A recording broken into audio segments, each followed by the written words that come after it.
Coming up next in This Week in Computer Hardware, overclocking monitors, underclocking GPUs, curved OLED displays, boutique builds versus DIY, Microsoft's new Scuplt ergonometric keyboard and mouse, and the ultimate SLI bridge. It's all coming up next on Twitch. Netcasts you love. From people you trust. This is Twit. Bandwidth for Twitch is provided by CacheFly at CACHEFLY.com. This is Twitch, This Week in Computer Hardware, episode 230, recorded August 15th, 2013, Alternative Mousing Choices. This episode of This Week in Computer Hardware is brought to you by ProXPN.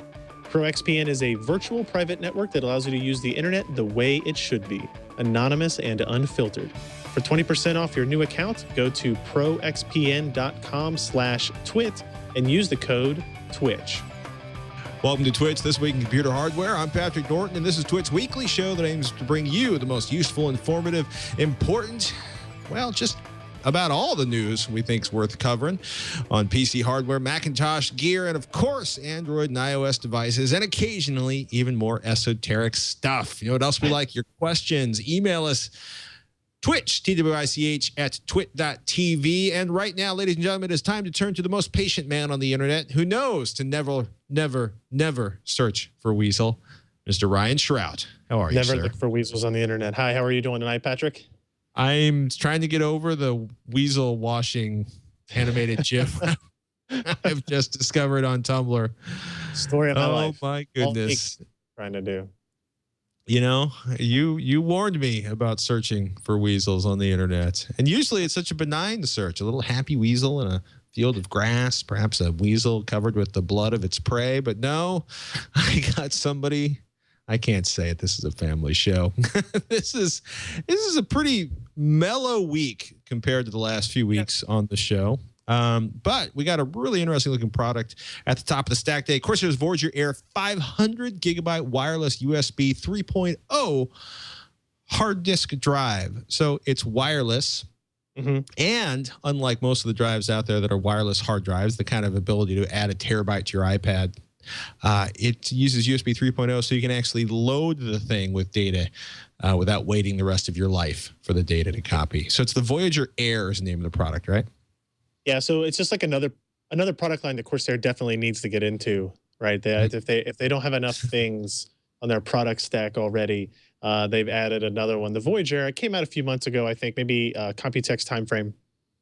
And it's a pretty interesting device. It is it's a 2.5-inch hard drive inside there, 2.5-inch standard hard drive, but it's got a battery. Obviously, you can see there are lights on and it is not plugged in. And it really kind of has three operating modes. One is as a network attached storage device. So on the back, you have a gigabit Ethernet port that runs modest speeds, I guess, not top end performance, but you know, you can use it. You can plug it in to anywhere in your network. It will show up as a typical kind of network attached device on PC or Mac. That's one use case for it. It's not, you know, it doesn't have RAID, it doesn't have redundancy, it's not, you know, perfect for like long-term storage and backup and that kind of thing. But that's kind of one of the ways to get data on it, I guess. The other connection is, as you mentioned, it has USB 3.0 on it.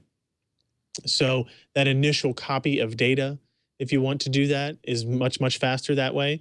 We rated this, it ran at 120 megabytes per second read and write. So you kind of know what you're getting into there. The other thing that the USB 3 allows you to do is if you want to just use it as a portable hard drive that has some extra features, right? So you take this between your house or your office or whatever it is, and you can do it that way. But then the third use case is the wireless. And that's maybe the one that is the most complicated, the most, you know, it's not really unique anymore. There's a lot of hard drives that are doing it, but it requires the most kind of discussion. So it creates its own little portable hotspot, essentially, that you connect to with your device. And your device could be a laptop, a Mac, it could be a tablet, Android or iOS, even Amazon Kindle. So when you connect to it through your laptop or your Mac, you just connect to it as you would any other network resource. But when you connect to it on an iOS or an Android device, you have to use their application to access the data. And that creates more restrictions, right? So you don't just have access to it as if those files were on your local machine. With Android, at least you have file level access to everything on there. You can copy things to and from the phone and the portable hard drive. You cannot really do that on iOS, right? They still have restrictions on moving data around. You can access it, but you can't copy it to and from and that kind of stuff. So it works. It works great. Like the application, you have to download like the Corsair Voyager Air app for iOS or Android, and it's okay. It's a fine app. It looks for the portable hard drive, connects to it, will show you all the files. In Android, you can play it using the integrated audio or video players in that app itself, or you can tell it to, use, double twist, or the integrated player, whatever it is, to play back the audio or video files, depending on what you want to do. And I'd probably recommend using those external players. They're going to have more features and more capabilities once you actually start accessing the data. It has pass-through capabilities, so if it doesn't make a whole lot of sense if you connected this on your laptop. This would be the only thing you would have access to if it didn't have pass-through. But now I can tell it what the office Wi-Fi is, give it that password, it now connects it through. And so now if I connect to it through my laptop, I still have access to the internet, but I also have access to this wireless device. So which is a big deal, because a lot of basically the first generation of all the wireless hard drives basically required you to use the hard drive as a router, blocked your ability to connect to a Wi-Fi internet connection at the same time, which would be immensely frustrating if you wanted to both use the internet for, say, downloading maps in your car while streaming 42 million hours of music simultaneously. So the sales pitch is kind of that. So if you have a 16 gig tablet or 16 gig phone or 32 gig iPad or whatever it is, and it's like, I can't quite store all the movies or music I want on that, then you take this unit with you, flight, trip with your kids, whatever. You can load up all the movies you have, all the music you have on it, and you don't kind of have any of the storage restrictions. This is a 500 gig model. They also have a 1 terabyte model. I personally don't really fall into that because I use a lot of streaming audio and video. Sure. I don't have a large collection of like ripped movies or music really anymore. I kind of have converted over to kind of the subscription-based models and stuff. But I know there are a lot of people that still do that. And if you're on a 15-hour drive for vacation and you've got 2 kids in the back of the car, it can be infinitely useful to have every episode of Dora the Explorer on cue. Right, so that's definitely a plus there. It's kind of interesting. Another kind of potential use case is if you have this as a network attached device, don't recommend using it for backup unless it's your second or third copy, right? Don't copy things to here thinking it's going to be safe forever. It's still just a single hard drive. Right. But it's a single hard drive you can leave in a hotel room. Yeah, there you go. Even worse, hit it as well as the drive can die. But you say, okay, I'm maybe an architect and I'm doing some drawings, and we copy everything to this network drive, and then I'm going to go visit the client, and all you have to do is unplug this from the network, unplug the power, and take it with you, and then turn on the portable wireless, and you can access all the data on. You don't have to worry about. Make sure you're grabbing network cable or a USB cable or a power cable, right? And so that's kind of nice use case for that. You get 6, 7, 8 hours of battery life depending on what you're doing, streaming video, or if it's just kind of idling for a lot of time. So it's pretty good, and it's not very expensive. The 500 gig model is $110, and the 1 terabyte model is $210. So it's obviously an upcharge over a standard hard drive, but I think for what you're getting, it's actually a pretty good deal. Essentially, it's a USB 3.0 hard drive, and it's a router, and it's a battery-powered USB hard drive and router. I mean, there's a lot going on inside of there. Yeah, there is. I mean, it's not a perfect device. I had trouble accessing, like if you have other network-attached storage devices on your network when you're using it in pass-through mode. Sometimes that works, and sometimes that doesn't. Haven't really figured out why or why not. So that's maybe one potential issue there. Most users won't have that problem. But I think, for what it is and for the price, it's actually a pretty reasonable first step into that market. So it's a Voyager Air. Not to be confused with their other Voyager items or their Carbide Air cases. It's, you know, whatever you want to do. Shifting gears a little bit. Custom gaming PCs, always at a premium. And it's kind of funny, not maybe as much of a premium as you would think. We're looking at the Digital Storm, the OLED custom gaming PC. It's really nice rig, 4770K overclocked to, I think, 4.4 gigahertz, 120 gigabyte SSD. The ever so stylish case you're seeing there, which has this sort of sci-fi 70s thing going on with it. NVIDIA GeForce GTX 783 gigabyte graphics card, 16 gigs of RAM. And that case, by the way, is a Corsair Graphite 600T white case. And then they've stuffed a HX 1050, a Corsair power supply inside of there. $2,577. It's fast, as you would expect for an overclocked 4770K. But I love the fact that you guys, as you do, went through and used the PC parts picker to create a list of the parts inside of this machine so you can compare your cost to build the machine yourself to what you would pay for a pre-built machine. And it was interesting, you know, $2,034.53 minus discounts, minus rebates, plus shipping, no tax listed on there. You know, but it's funny. It's like, you know, $100 for the OS, $60 for the Blu-ray, DVD, CD writer, $183 for the power supply, $160 for the case, $663 for the GTX 780. And it's funny, you know, it's $120 here and $330 there and $660 for a GPU. And suddenly you got $2,000 worth of parts there. You know, it's for me, it's always interesting when the system builders send these computers to us, these pre-built gaming systems, because I always wonder how many of our readers are, you know, appalled by the idea that you would buy a pre-configured, pre-built system, and how many of them are like, you know, I really enjoy reading about the hardware, I really enjoy knowing about it and picking my parts, but maybe I don't really have the time to put it all together. I don't have to deal with RMAing things or support or incompatibility issues that may crop up from part to part.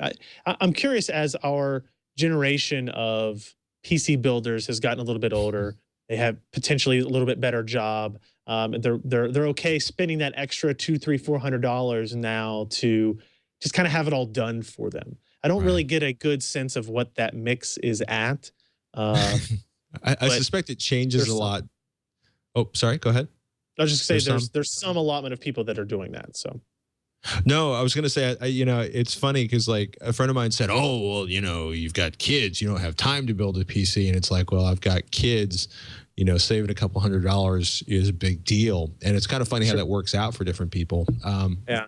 You know, and it's funny, I mean, because you look at this and it's like, oh my goodness, it's so expensive. Well, guess what? You've got a top of the line GPU and a top of the line CPU, and that's $1,000 right there. You know, another $300 in case and well, almost $300 in case and power supply. And it's funny, as I was going through that list, I was automatically thinking like, okay, I'm going to recycle an old case. I already got a copy of, you know, Windows 7. Well, I'd probably do, you know, 16 gigabytes of RAM's a nice start. Okay, 120 gigabyte drive, good there. Well, could I recycle the one from my, you know, my Core i7-920? And it's like, oh wait, my Core i7-920 still plays 8 games, kick ass. I'm not upgrading anytime soon. But it's funny how it's like, you know, there used to be a huge difference between the cost of building it yourself and the cost of having somebody else build it. And now it's down to $300-$400 on a, you know, $2,500 system, subtract $400 and you can build it yourself. And of course, you're building it yourself, you're burning it in yourself.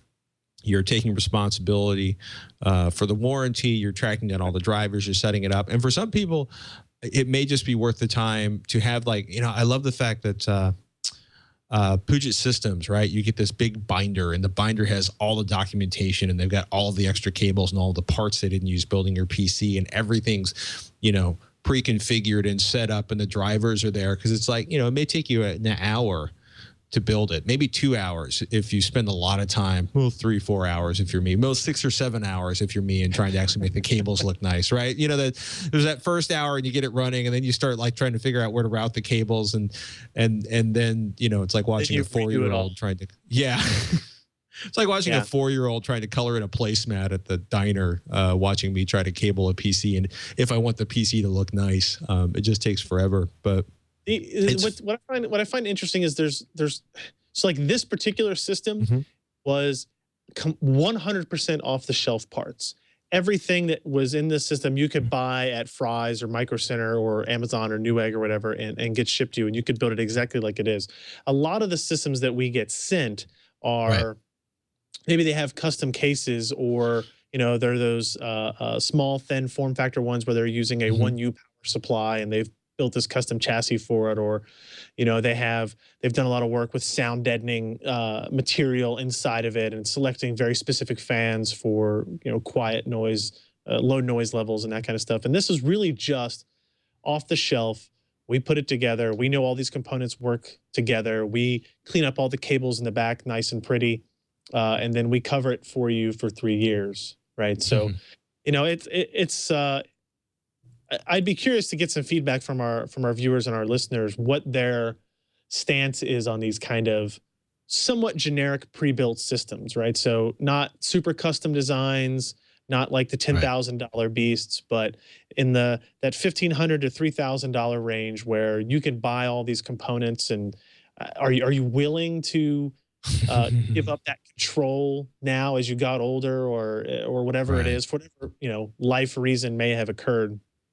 Is it just easier? You know, I've got a couple of friends that still play PC games. Of the lawyer that I used to share office space with, and you know, he was like, I don't really feel like building it. I'm just gonna, you know, can you maybe help me pick out all the components I need? And he bought a main gear system, right? And I was like, okay, that's fine. You know, he's got the money for it. It's a little bit of an upcharge, but at the end of the day, it just shows up and he's ready to install his games and go. So it's interesting. There's nothing morally wrong with making that choice. You just look kind of hurt. I mean, your voice, you sound like you did the right thing. I wouldn't do it. I was a little you know, I'm not going to say I was upset about it, but let's put it this way. I didn't want to build it for them. I don't like building computers for other people because I don't like being that support resource as well. That's something that I've done over the last 12, 13, 14 years, and I think I've done enough of that. So, you know, it's like, okay, I'm totally cool helping people select out, here's what you should build, but you should do it. You should have that experience. You should learn from it. It's fun. I enjoy it. I think it's, you know, like building cars, or, you know, fooling around with any kind of hobby in that way. It should be. And if it's not, if you just want to play the games, the hobby is not the hardware for you, then maybe just look at, you know, picking up a system. I think everybody should build at least one system in their life. While we're talking about high-end gaming and buying systems and building systems, I don't think it's got a snowball's chance in Hades. But Innovision Gaming out of Salt Lake City, Utah, was trying to get an Indiegogo project going, and their idea was that they were going to put together the ultimate group buy. If you've never heard of a group buy, it's the idea that a whole bunch of people get together to get something made. Could be a custom part, could be a special deal on something, consumer electronics, you know, turbochargers, whatever it is. But in this case, they were looking to raise $500,000 to do a gigantic bulk buy on PC parts. And they have a really interesting thing down there. If you scroll down there, ignore the fact that they've made $4,731 on their goal of $500,000. There's a chart down there, because that's just painful, where it's Alienware, build it yourself, and Innovision Gaming. And the idea is that you're going to have a fairly badass, you know, second-gen Core i7 GPU, Windows 8, 32 gigs of RAM, you know, a late model GPU, a pretty amazing SSD, like a 512 gigabyte SSD. They're saying Alienware is going to charge you $46.49. You could put together the parts if you buy them one by one off of retail outlets for $3,349.96. But if this Innovision Gaming mass buy went through, this club, this team, this cooperative effort, that you would pay $1,000 for those parts. That they would deal with the manufacturers in China or Taiwan or Korea or wherever they were, and they were going to pull together this amazing deal for you. Sadly, you know, they haven't even come remote. They haven't even broken $10,000, much less $100,000, much less their $500,000 goal. They have 16 days left. You know, somebody big tweets about it. Maybe some momentum will kick up there. But it was interesting. Go ahead. I would say I hope not. You hope this doesn't work, or did? Oh no! Did you think I mean, well, so I would love for it to work, but it's not feasible. Like there's no way that they're going to be able to get $4,000, $3,300 worth of parts for $1,000. It's just, I mean, it's just not possible. The processor alone retails for $1,000. I don't care how many they buy. You know, you think about it, they're selling these systems for $1,000 a piece, and their goal is $500,000. That's 500 $1,000 PCs. You don't think a company like CyberPower sells 500 computers in a month or 2 months or whatever it is? But man, they're keeping all the money because they're making profit, like 50% retail profit plus the markup at the dealer plus the markup plus this plus that. I mean, it's kind of funny. Like, one, I don't think people realize how little margin is left in a lot of the PC parts supply chain. Cue emails, Twitch at twit.tv if you want to tell me how I don't understand. There's a 50% markup at every level. But yeah, the thing that got me was like, you know, Intel's not really making parts that cheap for anybody, not even Dell and HP.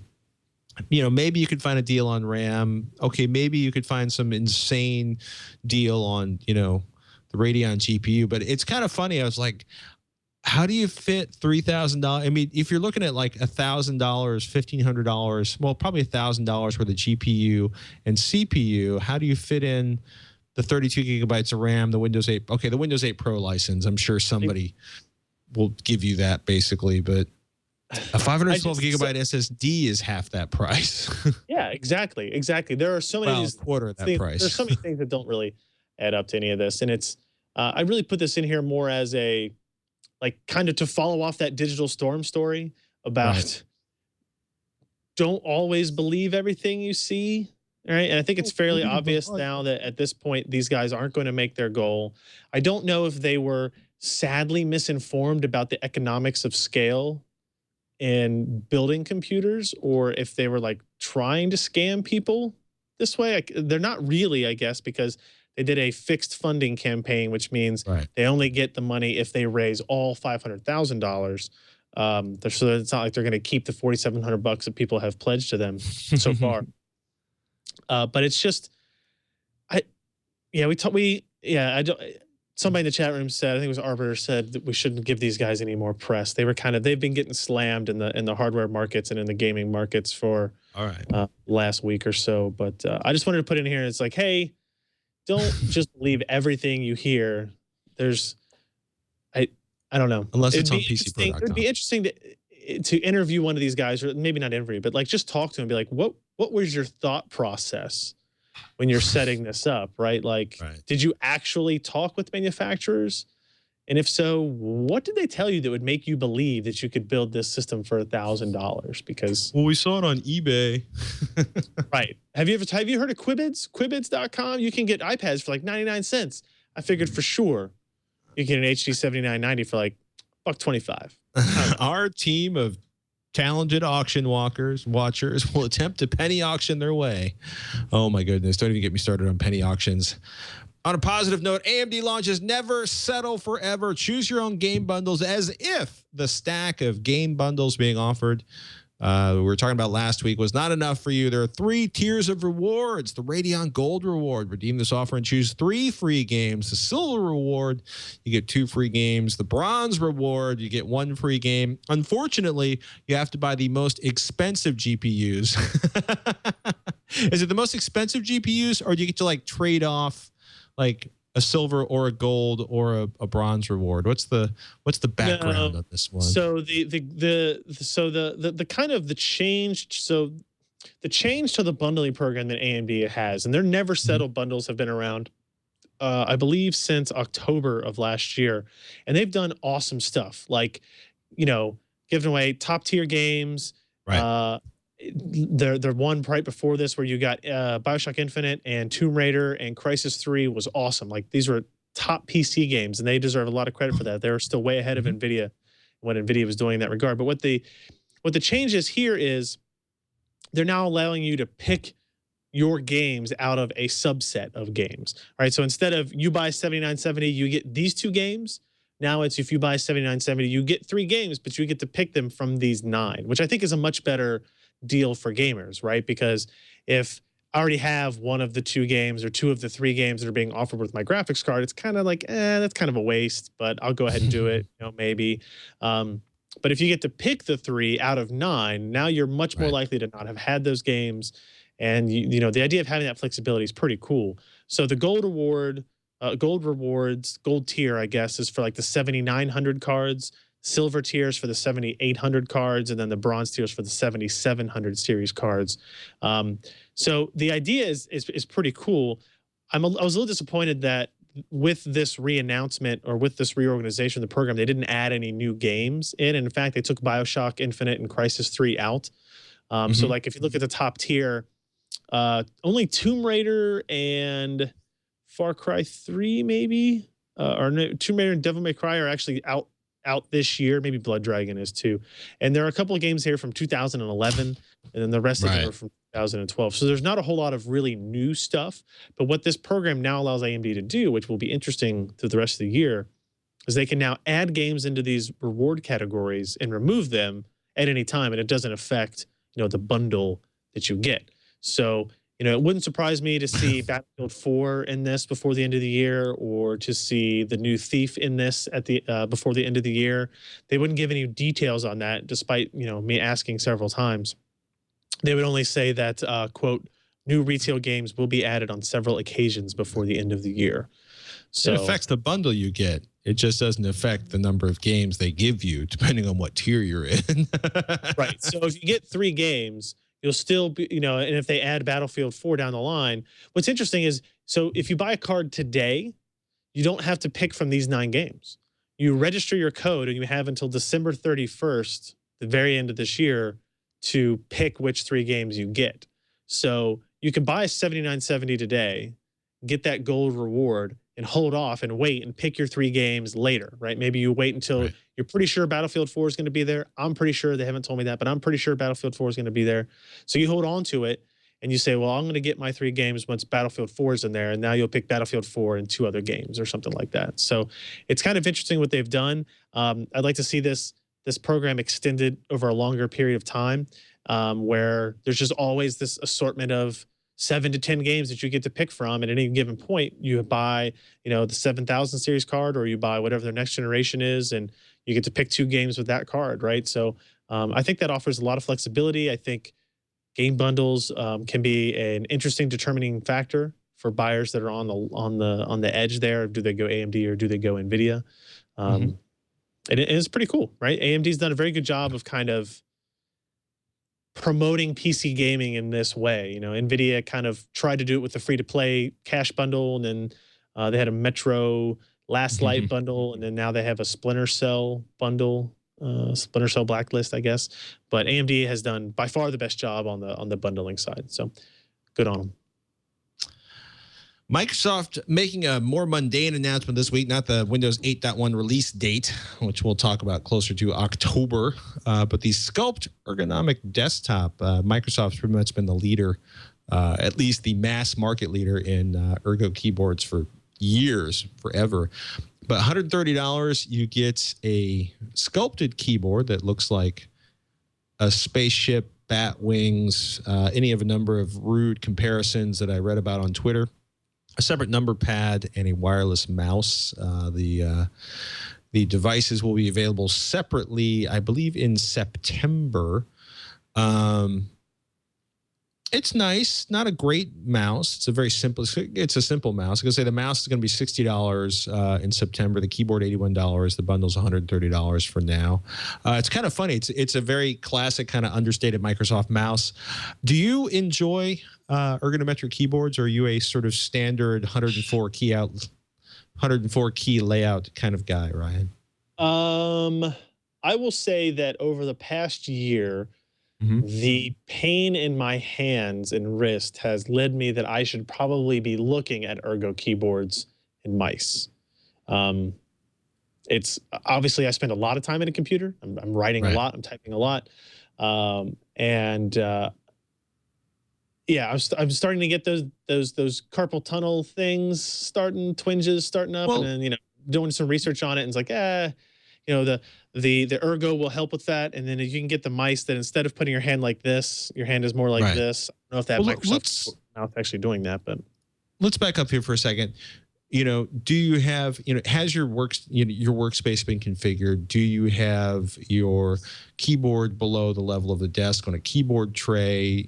Are you, what I mean? Like, because it's kind of funny, because simply putting your wrists in the right location and making sure you're typing like this and not keeping your wrist down like this. You know what I mean? Like, I laugh because most of the most sophisticated computer users I know have posture that is even worse than my own. And I say that, yeah.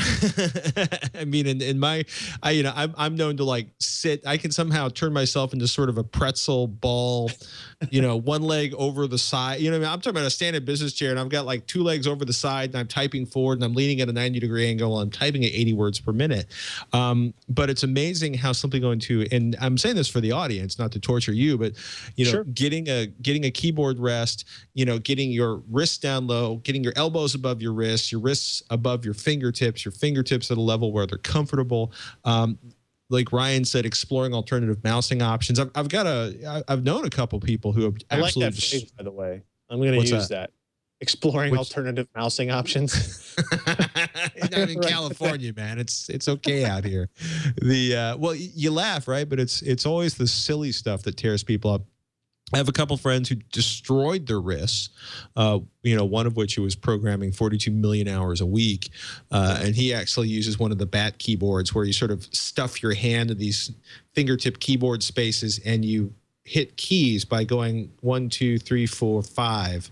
And the idea is that you don't have the repetitive motion injuries, but it's non-trivial. Also, just learning to look up from the keyboard every 20 minutes and refocus your eyes at a different distance. That's huge. You spend 4 hours staring at a keyboard, you are artificially aging your eyes faster than they need to be aged. Which means we're fundamentally doomed as far as our vision goes, or at least our eyeballs' ability to focus at a rapid and delightful rate as we get older. I'm closer to that state than you are.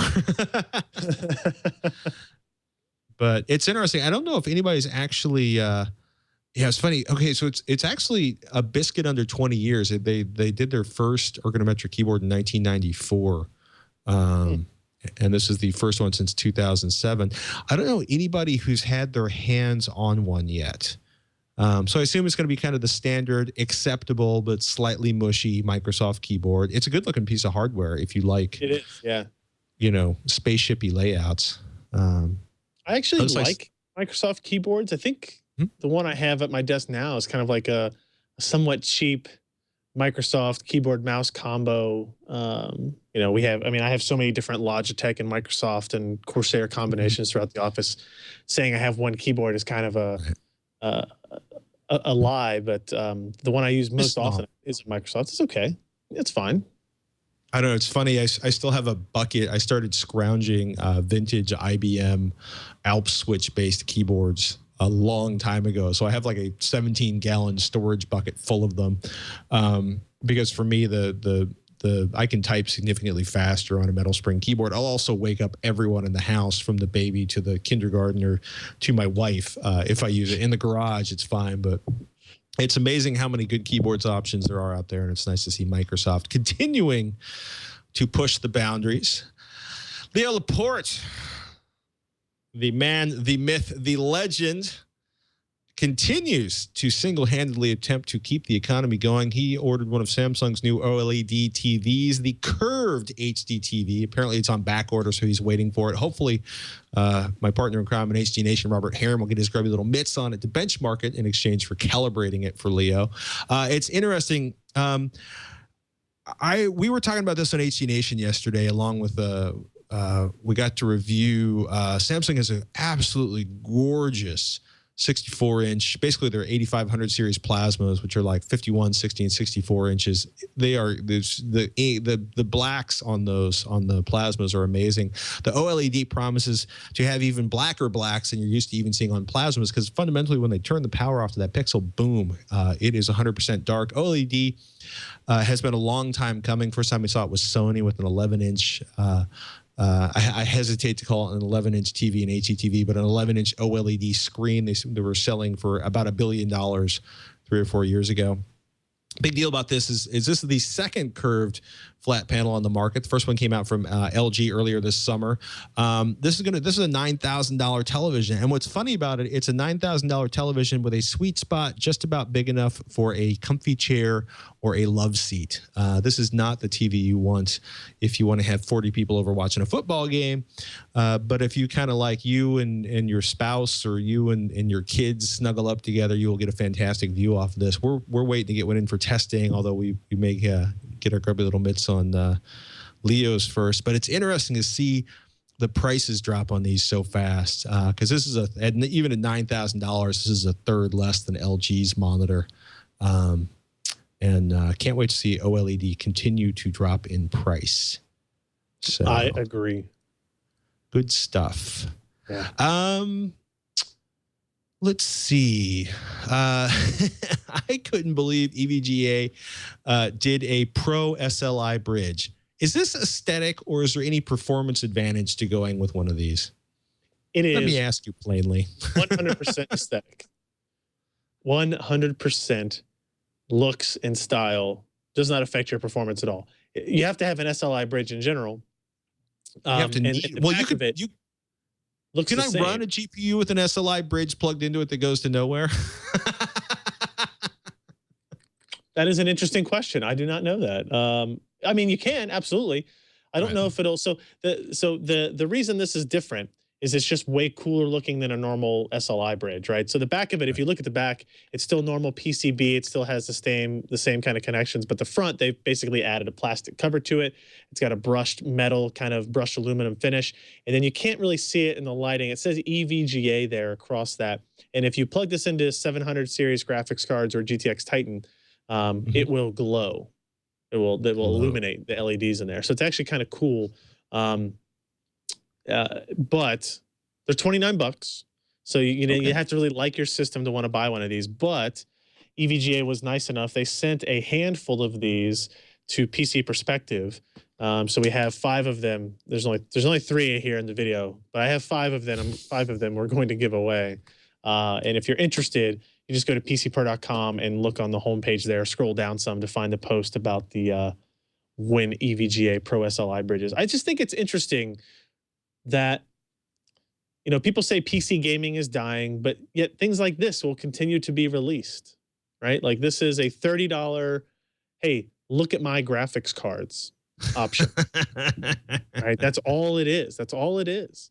And that, you can kind of see in those photos there on the video, or on the shot that Burke brought up, that the EVGA logo illuminates. Now, if you don't have EVGA graphics cards, it will say EVGA. It will still look pretty cool, even if you don't have EVGA video cards. But well, it'll still work. You don't need EVGA graphics cards to use these. You just need 2 cards in SLI. Correct. So check that out if you want to win some free stuff, which people tend to want to do. So if you're tired of living in fear when you travel, or if maybe you want to pretend you're somewhere you ain't, say to get the curling video you're blocked from viewing in the country you live in, you should check out ProXPN, our sponsor of today's episode of Twitch. It's a global VPN, a virtual private network that works with almost any internet connection. It creates a secure encrypted tunnel through which all your online data passes back and forth, keeping it from prying eyes at the hotel or the coffee shop. Any online application can work with ProXPN, including your web browser, email, file sharing, and instant messaging programs. ProXPN keeps everything you do online hidden from prying eyes, disguising your physical location and giving you unfettered access to any website or online service, no matter where you live or travel to. Thusly, were I using ProXPN, I might be able to get those curling videos they block in Canada. And I say Canada with love, from here in the United States. And if you're from Canada and you're upset that I said Canada, please email Twitch at twit.tv. For me, I love using the VPN when I'm in a hotel because a lot of talk to hackers about hotel networks, and you may never use a hotel Wi-Fi network again. If you're running a VPN like ProXPN, you can basically protect you and your data from being savagely assaulted when you're using public Wi-Fi or public Ethernet. It's good stuff. 512-bit encryption tunnel works via OpenVPN or PPTP. You get to choose which one. And they even mention at ProXPN, quote, protect yourself against your ISP's 6 strikes rule. Because apparently, if they can't see what you're doing, they can't nail you for it. I find it more attractive to think about using my personal internet at work and keeping it private. There's a lot of really, really, really good stuff there. And we should mention there's a new ProXPN app for Android in the Google Play Store that supports OpenVPN. It also works on iOS. It works on public, private, or corporate Wi-Fi with complete and total privacy. They love taking care of their customers, and Steve Gibson gave it a great review on security now. Because you're a fan of Twitch, if you go to proxpn.com/twit, you can get more information and sign up. ProXPN premium accounts are normally $9.95 a month or $74.95 for an entire year. But if you use the code TWICH, TWICH, you get 20% off for the lifetime of your account. That's big savings, and that's less than $5 a month on the yearly plan. And if you're not satisfied, you cancel within 7 days for a full refund. People, proxpn.com/twit, and please use the sign-up code TWICH, and you will help keep this little podcast heading to your favorite podcatcher each and every week. We want to thank ProXPN for their support of This Week in Computer Hardware, and remind you one last time, proxpn.com/twit, and use the offer code TWICH. We would love this podcast to continue to come to your favorite podcatcher. We would. Would. Something unusual for us. Brad wants to know about underclocking. I just like saying underclocking because it's just, we're always like, so if you put a water cooler on it and connect it to Niagara Falls, you'll be able to overclock to your heart's content. Brad writes, I was lucky enough to win a Sapphire HD 7970 Vapor X Gigahertz edition with 6 gigs of GDDR5 memory, exclamation point. My current system is built around the i5 3570K on a Gigabyte Z77X UD5HWB. He's running 32 gigabytes of RAM. I want this system. 240 gigabyte and 256 gigabyte SSD, 2 terabyte hard drives, and a RAID 1, 2 optical drives, and a Sapphire HD 7770, all powered by a Corsair 700-watt power supply unit. My monitor is an older BenQ. I don't currently play high-end games, but might now. Yeah, I bet you will. My question, is it possible to underclock a video card to reduce noise, heat, and maybe save power?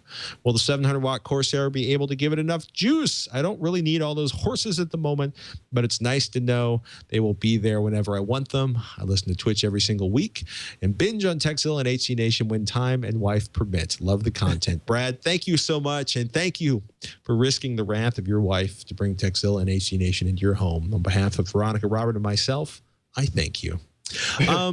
It's kind of funny, like underclocking. Basically, underclocking means running a processor at slower than its stock speed. You do it to reduce power, you reduce heat. It is an art and a science in mobile devices. It is, phones and tablets are all about kind of throttling things down to reduce power. To a certain degree, your CPU already will throttle itself down, either if you heat it up too much or you're just not using most of the power. Can you do that with a GPU on any meaningful level? So, I mean, I guess technically you can. So there's 2 instances. If he's talking about underclocking it when you're not gaming, then there's not very much you're going to be able to do. Trust me, the AMD Radeon 7000 series does a very good job of running at the lowest possible frequency and lowest possible voltage to lower power consumption, heat dissipation, fan noise, all that kind of stuff. When you're not gaming, when you're at Windows desktop, when you're doing other things like that. So undervolting or underclocking won't do any good there. Now in gaming, in theory, you could take an overclocking utility that says, okay, your GPU is running at 1100 megahertz when we're gaming, and scroll that back. We could go to 1000 megahertz or 900 megahertz, whatever you want. And then you'd have to make sure that utility allows you to do undervolting as well, because if you're not bringing the voltage down as well as the clock speed, you're not getting nearly the benefit you would get. I would say that the Corsair 700-watt power supply should be more than capable of powering your 3570K and your 7970 gigahertz edition graphics card and under a full gaming workload, right? So the HD 7770 is not really doing anything during that part of it. You've got only 2 hard drives, 2 optical drives, a couple of SSDs. I think 700 watts is fine for that. Corsair tends to make very good quality power supplies as well. So I see no reason really to, if you're trying to do it at idle, there's no reason to even try it.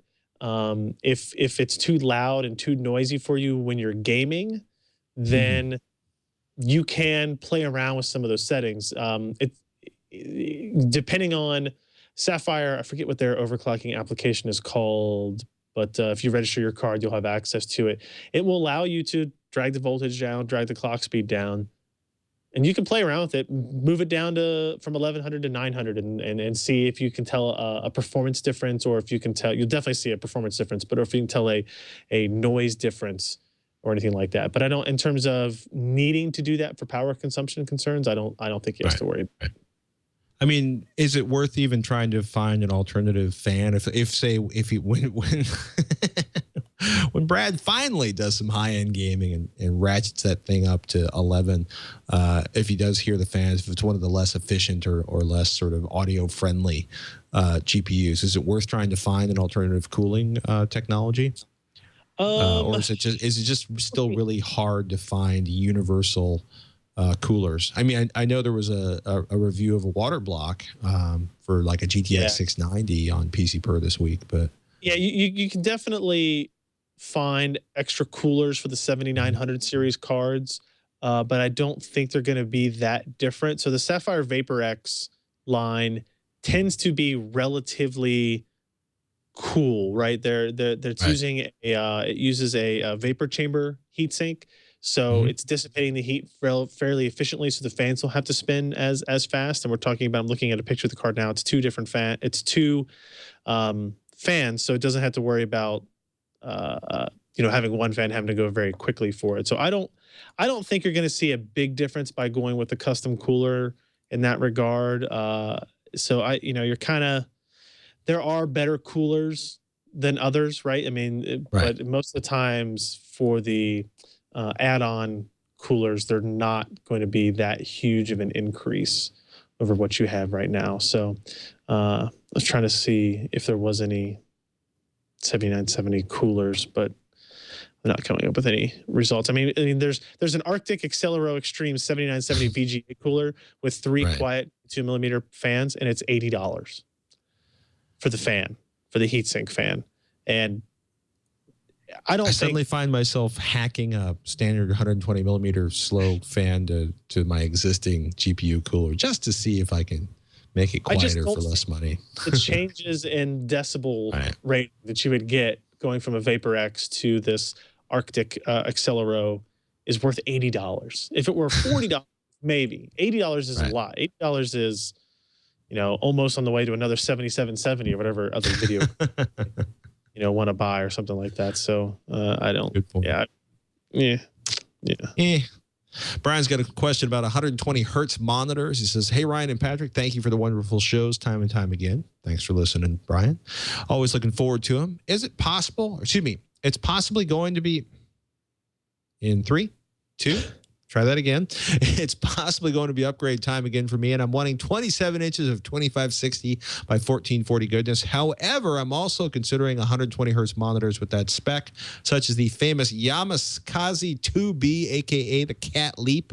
However, this allows for other upgrades, the 120 hertz model, the non-120 hertz model. I'm wondering, can I really see the 120 hertz difference? And having never had a 120 hertz gaming experience, I'm going to lay this one at your feet, Ryan. 120 hertz is pretty awesome in 2D mode. So 120 hertz first existed to enable 3D vision type stuff, right? So the ability to have 60 hertz in each eye. But we quickly found that even though, kind of wearing the glass is annoying, the 3D effect can be good or bad depending on the game and the implementation, and it kind of it dims the brightness of the screen pretty dramatically when you're only getting the light in one eye at a time. Seeing 120 hertz on 2D gaming is actually pretty awesome, right? So it's not quite as dramatic as the shift from going from a 30 hertz monitor to a 60 hertz monitor, which is something that I've done recently as we tried to test those Seiki 4K TVs for gaming purposes.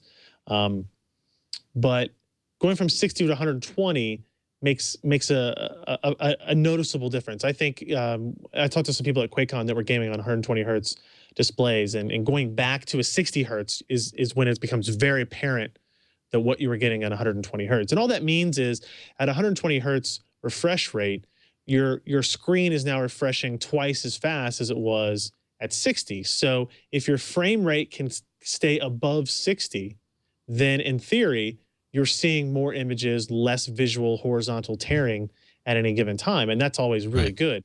The Yamakasi Cat Leap 2B, the 2B is important there, is there's essentially 2560 by 1440 monitors that are overclocked. Yeah, you can see there, extreme OC. And $600, so you're getting, you know, $200-$300, maybe $200 more than a standard 2560 by 1440 display. But you're running at 120 hertz.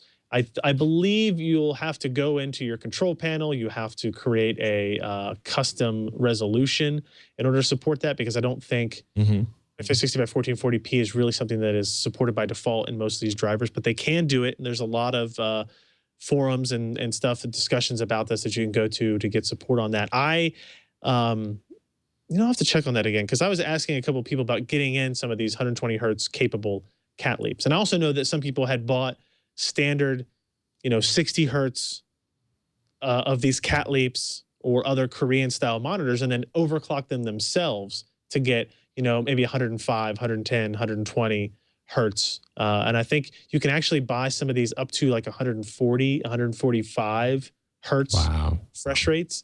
And so then you're assorted monitors. Yeah, right. Yeah, no, it's exactly what it is. So you get some of these resellers that will buy, 20 or 30 of these Korean monitors at a time, resell the base ones, but then upsell for the ones that are capable of 100 hertz or 120 or 140.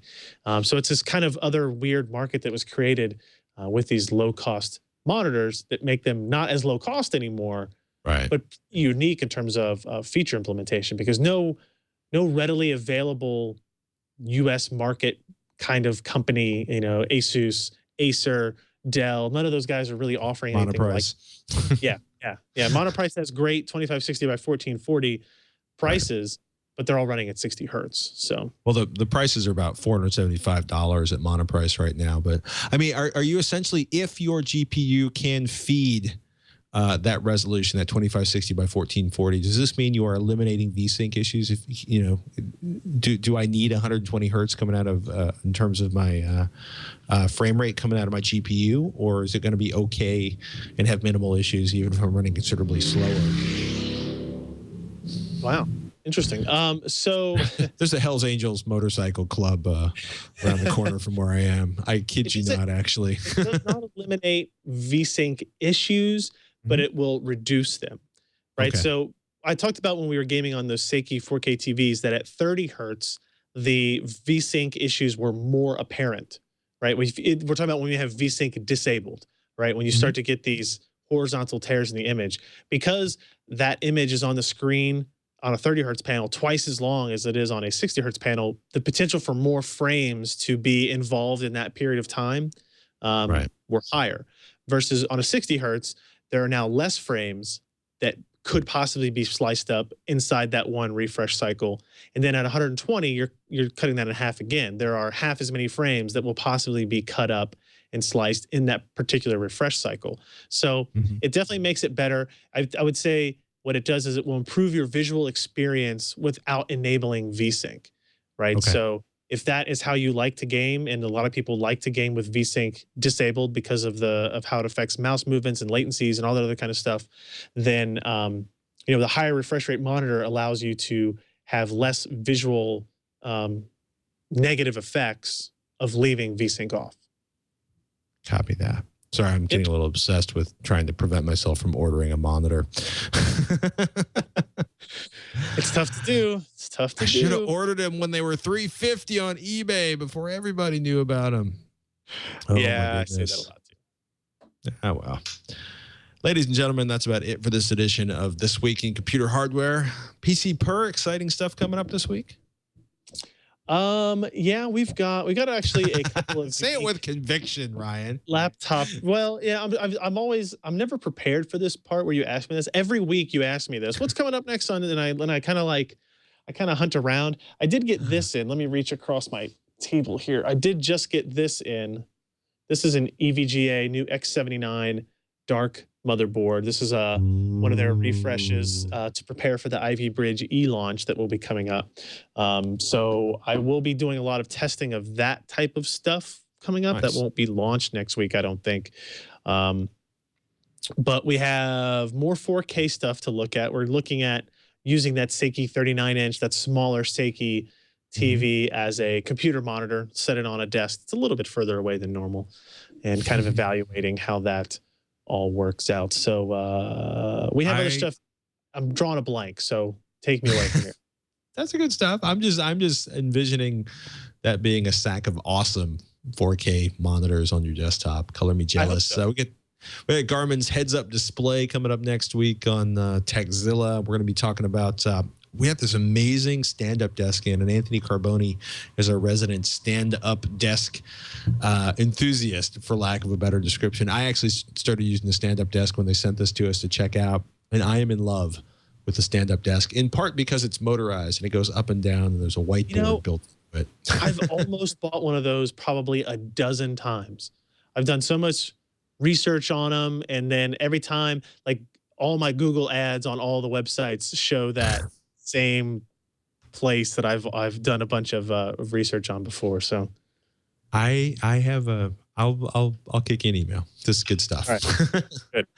That's about it for this edition of Twitch, This Week in Computer Hardware. If you're new to the show, if you're listening to this at somebody's house, if you stumbled across us on the interwebs, do us a favor, go to twit.tv/Twitch, and you'll find all the older episodes and all the future episodes and information on how to subscribe to get it in your podcatcher or however you like to watch the show each and every week. If you're on a Roku box or something like that, you can look for the Twit app, Twitch at twit.tv is the email address if you have a question for us or something you want us to check out. And I want to thank each and every one of you for listening this week and for joining in. And I apologize for not being in the chat room. But yeah, hot tip. Ethernet cables need to be connected at both ends. You heard it here first. I'm Patrick Norton. I'm Ryan Schraub. We'll see you next week on Twitch.